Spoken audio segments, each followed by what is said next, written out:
இரவு நேரில் தான் சார் ரொம்ப பயப்படுவேன். நான் ஹவுஸ் ஓனர்கிட்ட சொல்லிட்டு போனேன், தண்ணி வந்தால் என் பையன் வீட்டில் இருக்கான் சொல்லுங்க, அவன் பிடிப்பான்னு சொன்னேன். அப்புறம் என்னாச்சு? தண்ணி வந்து எங்களுக்கு 15 நாளைக்கு ஒரு வாட்டி தான் வரும். சென்னையா நீங்க? பல்லாவரம் சார். பல்லாவரத்துல 15 நாளைக்கு ஒரு தடவை தண்ணி வருதா? ஆமா சார். அவங்க வந்து குரல் கொடுத்துருக்காங்க ஜன்னல, இவன் வந்து வரவே இல்லை. அப்புறம் தான் எனக்கு தெரிஞ்சதுங்க. வந்த கதவு சாத்தி இருக்கு. 3 பசங்க தலைவணி போட்டுட்டு படம் போட்டு பார்த்துட்டு இருக்காங்க. நான் வெறியாகி மன உளைச்சுக்கு ஆளாயிட்டேன். அதுலேருந்து சார் நீ இருக்கியா, என்ன பண்ற, ஏது பண்ற, டைம் கிடைக்கும் போதெல்லாம் ஃபோன் பண்ணும். எனக்கு அவ்வளோ ஒரு பயம் வந்துச்சு. நம்ம வந்து கொஞ்சம் ஜாக்கிரதையா இருக்கணும். நீ வீட்டுல கூட்டியாந்து என்ன படம் பார்த்தா?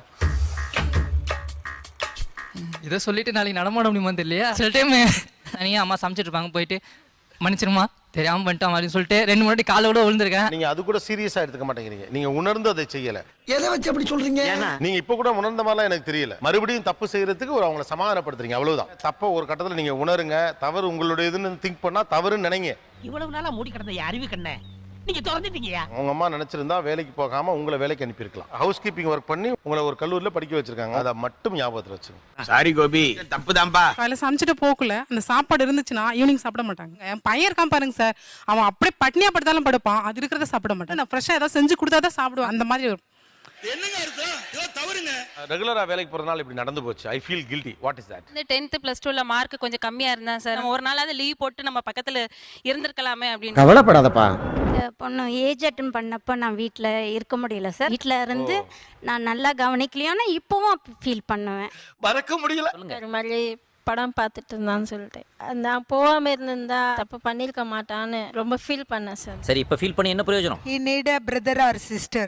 போய் டாக்டர் கிட்ட சண்டை போட்டான். அதனால கூட அவன் அந்த மாதிரி செல்போனுக்குள்ள அடிக்காயி அந்த கில்ட்டினஸ் மைண்டுக்குள்ள இருக்கிற காரணத்தினாலதான் இந்த பிள்ளைகளுக்கு எல்லா ஸ்பேஸையும் நீங்களே கொடுக்குறீங்க. உங்களை குற்ற உணர்வோடு வைத்திருப்பதுதான் இங்க இருக்கக்கூடிய பெரிய அரசியலே. புடிச்ச மாப்பிள்ள பாயிண்ட். இந்த நேரத்துல எங்க அம்மா என் கூட இருந்திருக்கணும், இந்த மாதிரி ஒரு தருணத்துல எங்க அம்மா என் கூட இருந்திருக்கணும். எல்லாருக்குமே தோணும் இல்லையா? அப்படிங்கிற வருத்தம் யாருக்கு இருக்கு?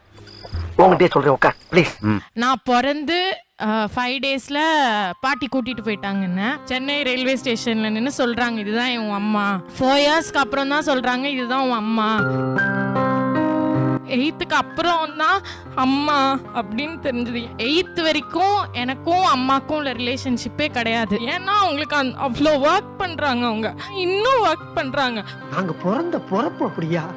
பொறப்பு அப்படி. அதனாலயே எனக்கும் அவங்களுக்கும் ஒரு ரிலேஷன்ஷிப்பும் இல்லை, அவங்களும் எங்களுக்காக டைம் ஸ்பெண்ட் பண்ணதும் இல்லை. ஸோ இது வரைக்கும் நாங்க 2 பேரும் தனியா டைம் ஸ்பெண்ட் பண்ணதே இல்லை சார். அவங்களோட கனவு அவனை திணிக்கல அபி, அவங்க கனவே நீதான். கமிட்மெண்ட் நிறைய இருக்கு சார். அதனால வேலைக்கு போய் தான் ஆகணும், பிசினஸ் பண்ணி தான் ஆகணும். சின்ன